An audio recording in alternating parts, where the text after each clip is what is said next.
चला, स्वागत आहे तुमचं पुन्हा एकदा. आता आपण हा धडा जो आहे तो आपण आता कंटिन्यू करणार आहोत. तुमचा जो धडा चालला आहे एन्व्हायर्नमेंटल मॅनेजमेंट. एन्व्हायर्नमेंटल मॅनेजमेंट हा आपला धडा आहे तो आपण आता कंटिन्यू करायला घेणार आहोत. ठीक आहे. बरं. आपण आतापर्यंत कुठपर्यंत आलो बघा. आपण आलो इथपर्यंत. आता आपल्याला घ्यायचं जैवविविधता. लक्षात घ्या. काय शिकायचं आपल्याला? जैवविविधतेची संवेदनक्षम क्षेत्रे ज्याला आपण हॉटस्पॉट्स ऑफ द बायोडायव्हर्सिटी म्हणतो. आता काय आहे हे नेमकं काय? हा शब्द काय? या शब्दाचा अर्थ काय? आपल्याला पुढे कळेल. बघा. जगातील जैवविविधतेच्या संवेदनक्षम अशा 34 स्थळांची नोंद केली गेलेली आहे संपूर्ण जगामध्ये. या क्षेत्रांनी एकेकाळी पृथ्वीचा 15.7% एवढा भाग व्यापलेला होता. आज सुमारे 86% संवेदनक्षम क्षेत्रे आधीच नष्ट झालेली आहेत. सध्या फक्त 2.3% 2.3% पृथ्वीच्या पृष्ठभागावर असे संवेदन क्षेत्राचे अखंड अवशेष शिल्लक आहेत. लक्षात घ्या. आधी किती होतं? 15.7% होतं. आता फक्त किती राहिलं? 2.3% राहिलेलं आहे. यामध्ये 1.5 लाख वनस्पतींच्या प्रजाती समाविष्ट आहेत. ज्या एकूण जागतिक स्तरापैकी किती आहेत? 50% आहेत. बरोबर? किती आहेत? 1.5 लाख वनस्पतींच्या प्रजाती आहेत. त्याला आपण काय म्हणतात? जैवविविधतेची संवेदनक्षम क्षेत्रे. हॉटस्पॉट्स ऑफ बायोडायव्हर्सिटी किंवा बायोडायव्हर्सिटी हॉटस्पॉट्स. भारताचा विचार केला तर 135 प्राणी प्रजातीपैकी सुमारे 85 प्रजाती ईशान्य प्रदेशातील जंगलामध्ये आढळून येतात. कुठे येतात? ईशान्य प्रदेशातील जंगलामध्ये आढळून येतात. तुम्हाला माहिती आहे ईशान्य भारताचा आपण जर विचार केला तर त्याच्यामध्ये आसाम, अरुणाचल प्रदेश, नागालँड, मिझोरम, मणिपूर, त्याचबरोबर मेघालय आहे, त्रिपुरा आहे, अरुणाचल प्रदेश आहे आणि सिक्कीम हे सर्वांचा आपल्याला ईशान्येमध्ये भाग येतो. पश्चिम घाटात 1500हून अधिक प्रदेशनिष्ठ वनस्पतींची प्रजाती आढळून येतात. जगातील एकूण वनस्पती प्रजातींपैकी सुमारे 50,000 वनस्पती प्रजाती प्रदेशनिष्ठ आहेत. जगातील जैवविविधतेची संवेदन क्षेत्रे कुठे आहेत आणि याविषयी अधिक तुम्हाला माहिती मिळवायची आहे. सोपं आहे, मी तुम्हाला दाखवतो पण ते एवढा धडा आपला झाल्यानंतर. So what are biodiversity hotspots? Hotspots of biodiversity what are they? काय आहे बघा त्याचा आपल्याला अभ्यासक्रम करायचा आहे.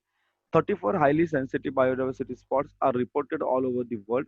Such areas had once occupied 15.7% area of the earth. At present, 86% of the sensitive areas are already destroyed. Presently, only 2.3% of the area of the earth has been left over with the sensitive hotspot or sensitive spots. It includes 1,50,000 plant species, which are 50% of the world count. किती असतं ते? 1,50,000 आहे त्याच्यामध्ये.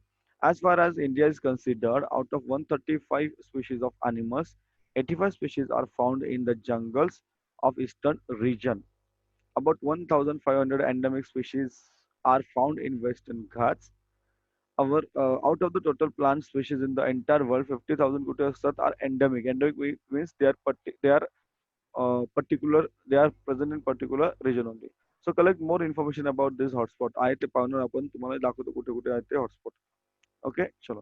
आता तुम्हाला आणखी एक गोष्ट शिकायची आहे की धोक्यात आलेली 3 वारसास्थळे, धोक्यात आलेली देशातील 3 वारसास्थळे, आपल्या देशातील 3 वारसास्थळे कोणकोणते बघा?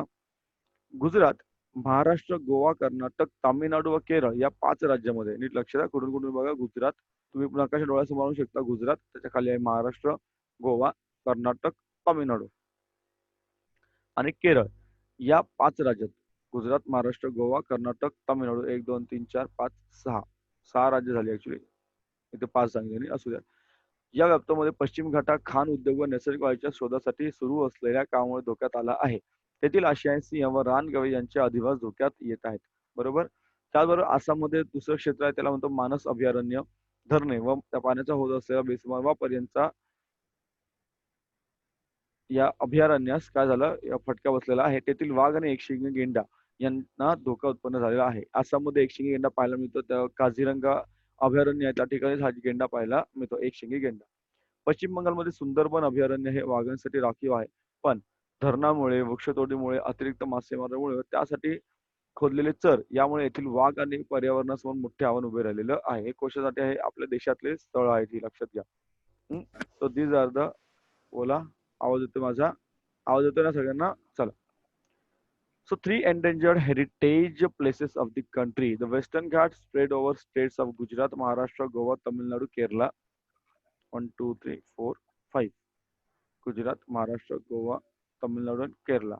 हे ज्यांनी कर्नाटक नाही the less. Endangered due to mining industry and search of natural gas. Habitats of Asiatic lion and wild bison of this region have been under threat. या ठिकाणी एशियाटिक लायन लक्षात घ्या. Manas sanctuary of the Assam is under threat due to dams and insufficient use of water. Tiger and rhino of the region are also under threat. They are also under threat. Sundarban sanctuary कुठे आहे? West बेंगॉलमध्ये is reserved for tigers. However, the tiger population of overall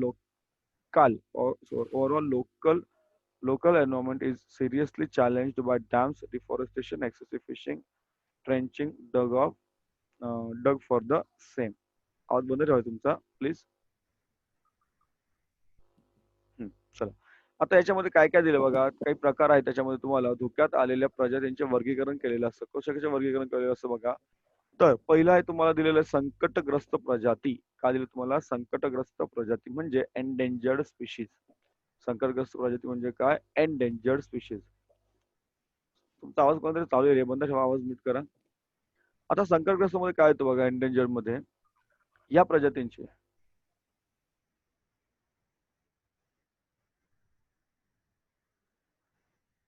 तुमचा कोणातरी आवाज चालू आहे, केलं वाटतं बंद. गुड. तर या प्रजातींची जी काही संख्या असते ती अत्यंत कमी उरलेली असते किंवा त्यांचा अधिवास इतका संकुचित झालेला असतो की विशेष उपाययोजना न केल्यास नजीकच्या काळात या प्रजाती नष्ट होऊ शकतात. उदाहरणार्थ लायन टेल्ड वानर किंवा तनमोर. दिसत तुम्हाला? लायन टेल्ड वानर दिसत तुम्हाला? हे वानर आहे, पण त्याची जी शेपूट असते ती कशाची असते? लायन म्हणजे सिंहासारखी असते. हा प्राणी सुद्धा काय आहे? संकटग्रस्त प्रजाती आहे, एंडेंजर्ड आहे. लक्षात घ्या. परत रिपीट करतो बघा. Classification of threaten species. Classification of threaten species either number. लक्षात घ्या. इधर एक तर नंबर कमी झाला, either number of this organism is declined or their habitat is shrunk. किंवा त्यांची राहण्याची जागा कमी झालेली आहे. To such an extent that they can be either they can be extinct in near future if conservative measures are not implemented. Example is lion-tailed monkey and lesser florican. Lesser florican. Okay, हे उदाहरण झालं. पुढे दुसरं आहे तुम्हाला दुर्मिळ प्रजाती. काय आहे तुम्हाला? दुर्मिळ प्रजातीला म्हणतात रेअर स्पीशीज. दुर्मिळ प्रजाती म्हणजे रेअर स्पीशीज. बघा आता काय त्यांच्याबद्दल माहिती त्यांनी दिलेली आहे. तर या प्रजातींची संख्या बरीच कमी असते. या प्रजाती स्थान विशिष्ट असल्याने जलद गतीने नामशेष होऊ शकतात. उदाहरणार्थ रेड पांडा दिसतो तुम्हाला? रेड पांडा. त्याचबरोबर कस्तुरी मृग. हे काय आहेत? रेअर स्पीशीज आहेत, दुर्मिळ आहेत. रेअर स्पीशीज दुर्मिळ आहेत ते. Okay, so what are rare species? Number of organisms is considerably declined. Organisms of this species being endemic may become extinct very fast. मी सांगितलं एंडेमिक म्हणजे एका विशिष्ट क्षेत्रामध्ये असतात, दुसरीकडे ते असणार का? नाही. एक्झाम्पल तुम्हाला red panda and musk deer. Red panda and musk deer is the example are the examples. Third दिलं तुम्हाला संवेदनशील प्रजाती. संवेदनशील प्रजाती म्हणजे काय? Vulnerable species. त्याला काय म्हणतात? Vulnerable species. राईट. या प्रजातींची संख्या अत्यंत कमी झालेली असते आणि सातत्याने घटतच राहते. सातत्याने घटणारी जीवसंख्या हे या प्रजातींबाबत चिंतेचे कारण आहे. उदाहरणार्थ आहे पट्टेरी वाघ आणि गिरचे सिंह. पट्टेरी वाघ आणि गीर अभयारण्य त्यातील सिंह. Okay, so what are vulnerable species?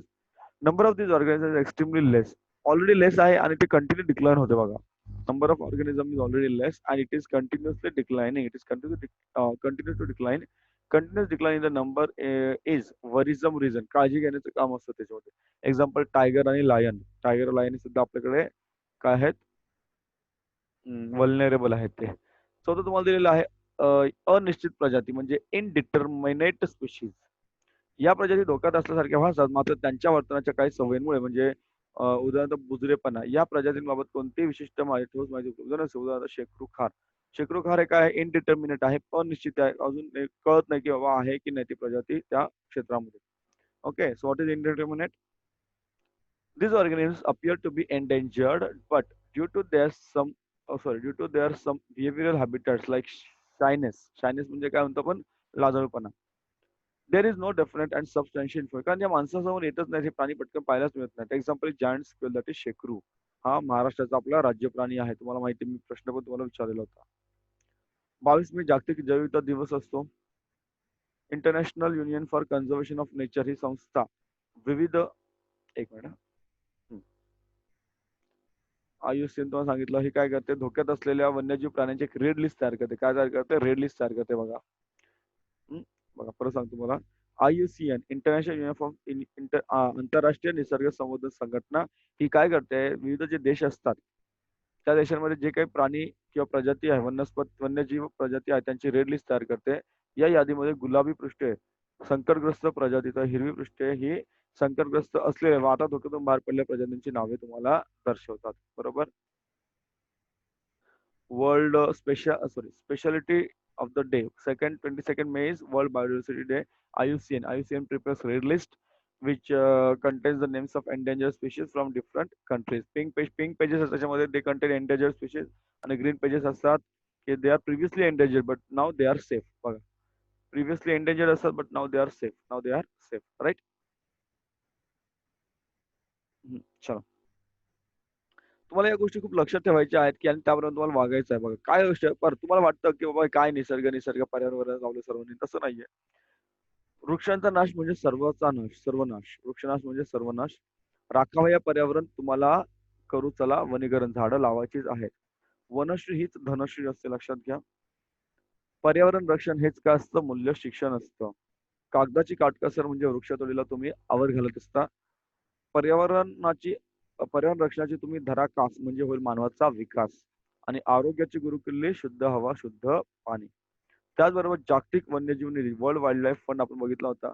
या संघटनेने 2008 साली एक अहवाल प्रकाशित केला. त्यामध्ये गेल्या 35 वर्षामध्ये म्हणजे 1975 पासून ते 2005 पर्यंत जगामध्ये जेवढे काही प्राणी होते ना, त्याच्या जवळजवळ 30% प्राण्यांच्या प्रजाती नष्ट झाल्यात. खूप गंभीर बाब आहे. बरोबर. ठीक आहे. चला परत रिपीट करूया. थोडंसं आपलं इंग्रजी पण त्यामुळे सुधारतंय आणि अन्य गोष्टी आहेत. So let us remember and let us behavior accordingly. So if you destroy plant, it is destroying everything. You are destroying everything.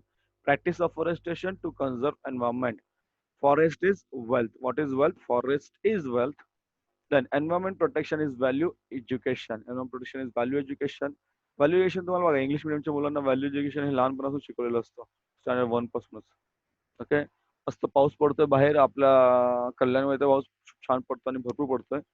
पुढे बघा to prepare sorry provident use of paper is the prevention of deforestation. To practice the environmental protection is to develop uh, is is to development of human society, and pure air, pure water is key to the healthy life. And the WWF World Wildlife Fund 2008 मध्ये एक सर्वे केला होता and they found that in last 35 years 1975 to 2005 there is the 30% of the animal species have become extinct झालेत, त्या नामशेष झालेत, गायब झालेत पृथ्वीवरून आपल्या. 30%, मोठी संख्या आहे 30%. 100 मधले 30 गायब झालेत. ओके. तर अशा प्रकारे तुमचा धडा या ठिकाणी संपलेला आहे. बरोबर.